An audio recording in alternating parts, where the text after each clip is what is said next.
Well, here we are back in kind of the old stomping grounds at Rockin' Java. There are more than a couple of reasons why I like coming back to Rockin' Java. I kind of feel like this is my office right now because I don't have an office for Vision Church, but there's a lot of great reasons to come here and work. So, love the atmosphere. I love running into you guys here kind of fairly often too. So. I've been emailing you and talking to you about the joy that I have. I get to go out on Sunday mornings and visit other churches and meet pastors and people that I've driven by these churches for years, haven't had a chance to go inside. I'm loving it. I really love it. It ties in a lot with what we're going through right now with Vision and Andy Stanley teaching about the big church.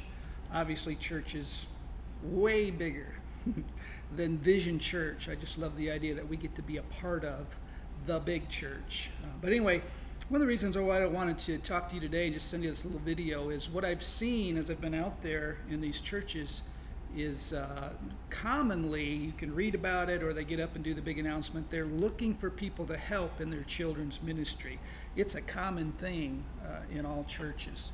And often you'll hear them get up and do the announcement at the end, you know, where they ask for help, and it's almost like a beg or a plea, please help us in our children's ministry. And I fear at times maybe we've come across that way too, that we ask for help in our kids' ministry so much that we get to be begging. And the fact that we're struggling and are challenged in this ministry, I scratch my head about that. I go, why is it that most churches have trouble in this area? And I think I finally have put my finger on where the blame, at least for us, where the blame lies. And it is right here. Because I'm convinced that I haven't done the job that I need to do to put the vision out there about what children's ministry really is. It would be easy for us to think that children's ministry is all about daycare or babysitting or just taking care of the kids, making sure they're safe so that the adults can go to the adult service where the real teaching and ministry happens. And that is so not an accurate picture. If we stop and think about it, I know you're there already. Kids have such an amazing capacity at that age of 2 and 3 and earlier, but all the way up and through 6th, 7th grade to grasp things. Their little brains are sponges. I wish I could memorize and learn stuff the way that little kids do. They get it, and they get it so quickly. We have a great opportunity with the kids to teach them about God and Jesus and the Bible, teach them truths and principles that will protect them, that will guide them through all the difficult years that they have ahead of us, all the way through adulthood, eternally.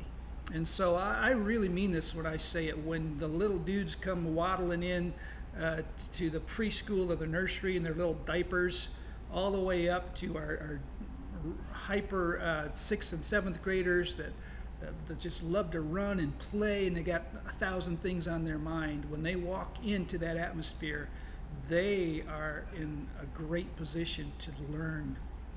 They'll take things in and learn stuff about Jesus right now that they will not forget. They won't forget these things when they're 90 years old. That is children's ministry, and it's an exciting ministry. It's a wonderful opportunity. It's not babysitting. It's not childcare.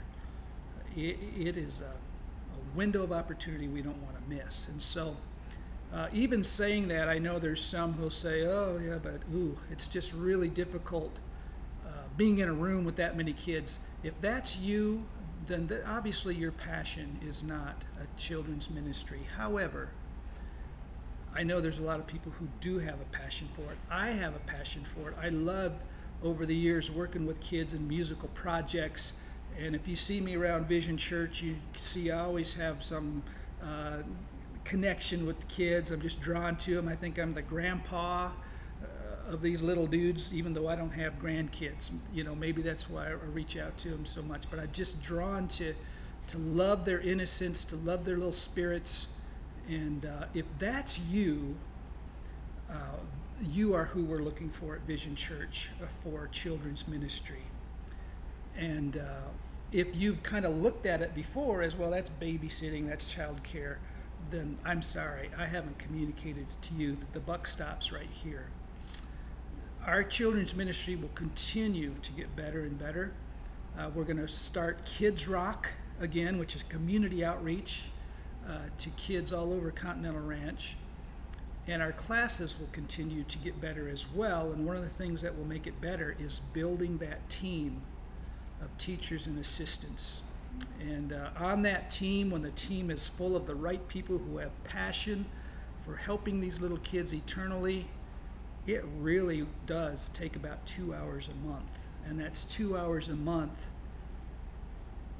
to work with kids, teaching them things that will guide them for their entire life and even eternally. So you have an opportunity. If you have a passion for that, if anything I'm saying right now kind of stirs that in you, I hope that you can sign up at church anytime or email me. We want to build the right team. We want Vision Church not to be one of those churches that's always, will you please help us in our, there's just something wrong about that. So we're not looking to twist people's arms. If that's not a passion for you, we wouldn't invite you to be on that team. There's something else you could do at Vision Church. But if that is you, we need you. And we will help you build into the team. We need good, responsible people who commit, show up, and also see the vision of helping these kids eternally. So that's what it's all about. I'm going to go ahead and finish this video up, do some editing. I'll get it out and send it to you. You'll probably receive it before the weekend. That's my intention. And if I get the good energy from this muffin, I'll get some good work done today.